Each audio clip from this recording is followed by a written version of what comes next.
एक और विषय जो काफी संवेदनशील है मगर उस पर बहुत चर्चा नहीं होती है, वह है अनौपचारिक रिश्ते जो इस सुंदर उम्र में होते हैं, जिसमें हम हैं।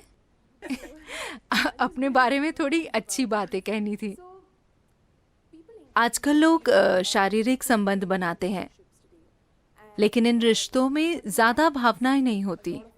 हम इस विषय पर आपकी राय जानना चाहते हैं। अगर लोग अपनी मर्जी से ऐसे रिश्ते बनाते हैं तो क्या ये सही है या ये क्या है? क्या मैं एक चुटकुला सुना सकता हूँ? बिल्कुल, मुझे चुटकुले पसंद हैं।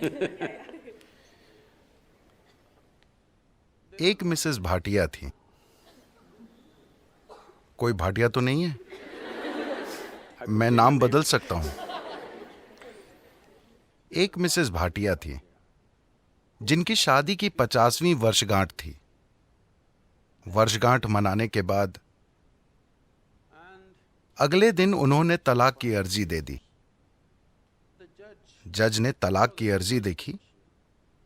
वो एक अच्छी पारिवारिक मित्र भी थी, तो उसने उन्हें बुलाकर पूछा, आप अपने पति को तलाक क्यों देना चाहती हैं?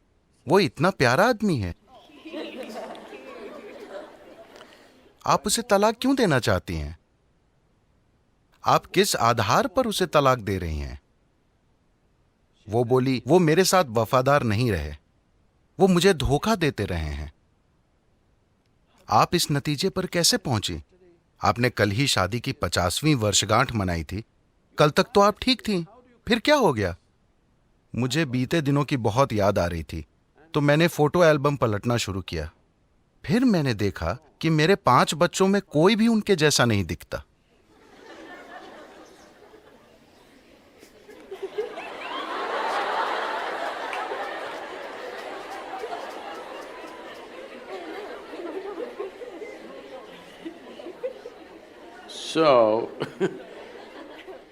देखिए, अभी क्या आपको याद है कि 10 पीढ़ी पहले आपकी दादी की दादी की दादी कैसी दिखती थी? नहीं, मगर उनकी नाक अभी आपके चेहरे पर मौजूद है। आपके शरीर को याद है, हाँ या ना? आपके शरीर को लाखों साल पहले आपके पूर्वजों की त्वचा का रंग भी याद है, अभी तक वो भूला नहीं है।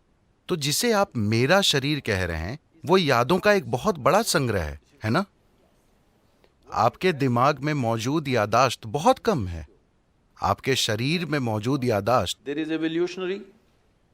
उसमें क्रमिक विकास की यादें हैं, जेनेटिक यादें हैं, कर्म की यादें हैं, व्यक्त और अव्यक्त स्तर की यादें हैं, ढेर सारी यादें हैं। आपको लगता है कि अभी आपको चलना आता है, लेकिन ऐसा सिर्फ इसलिए है क्योंकि आपके शरीर ने वो यादाश्त बनाई है। अगर आपका शरीर उसे भूल जाए तो आप चल नहीं पाएंगे। So इतनी यादें, आप जो छोटी से छोटी चीज करते हैं, आप जानते हैं कि क्या खाना है क्या नहीं खाना है, उसे मुंह में डालना है कान में नहीं। ये सुनने में अजीब लगता है, लेकिन आप यादों के कारण ही जानते हैं। तो आपका शरीर ढेर सारी यादों का भंडार है और वो हर समय यादें इकट्ठी करते रहता है। अगर आप यहां से यहां तक चलें तो 50 अलग अलग तरह की हल्की महकें होंगी। हो सकता है कि आप उस पर ध्यान न दें, मगर शरीर उसे इकट्ठा भी करता है और पहचानता भी है। वो लगातार पहचानता रहता है, इसलिए आप जानते हैं कि सुगंध क्या है, दुर्गंध क्या है, ये इसकी गंध है। आप आवाज, गंध वगैरह के अलग अलग पहलुओं को पहचानते हैं, क्योंकि ये प्रक्रिया लगातार चलती रहती है। तो इस शारीरिक यादाश्त को इस संस्कृति में पारंपरिक तौर पर हम ऋणानुबंध कहते हैं। वो शारीरिक यादाश्त जो आप बनाते हैं। आप जागरूकता के साथ अपनी शारीरिक यादाश्त बना सकते हैं, या बस ढेर सारी यादाश्त अंदर लेकर ढेर सारी शारीरिक उलझन से गुजर सकते हैं।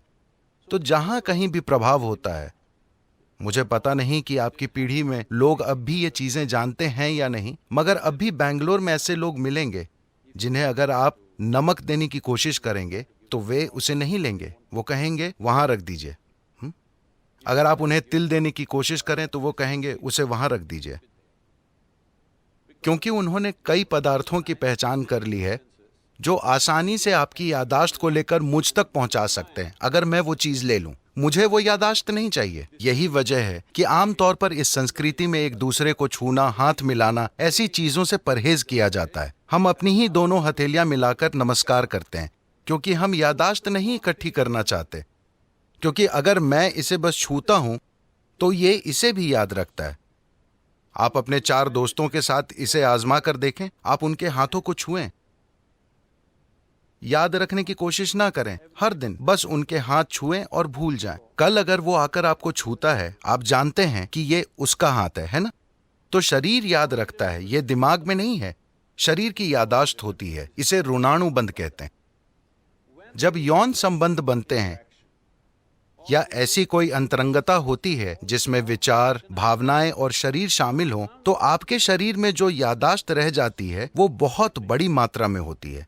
इसलिए कहा गया है कि आपको इसे जितना हो सके उतना सरल रखना चाहिए। कुछ दूसरे पहलू हैं जहां कुछ तांत्रिक प्रक्रियाओं में ऐसी चीजें होती हैं। वे सालों तक खुद को तैयार करते हैं ताकि शरीर से इतनी दूरी बना ली जाए कि शरीर कहीं से कोई यादाश्त न उठा पाए।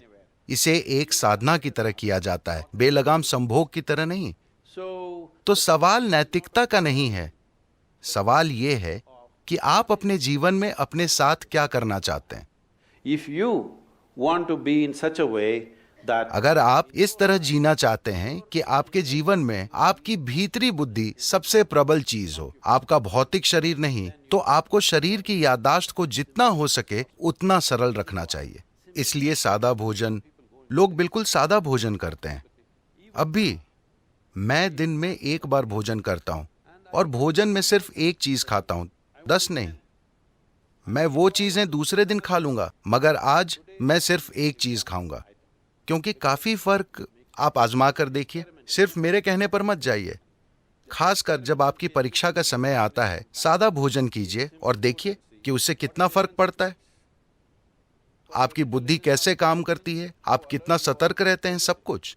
तो आप खुद को क्या बनाना चाहते हैं? आप खुद को एक सेक्सुअल सुपरनोवा बनाना चाहते हैं या or no I'm saying कुछ लोगों का ऐसा इरादा हो सकता है, ये उनके ऊपर है। मगर आप अपने जीवन के साथ क्या करना चाहते हैं, ये आपको तय करना होगा।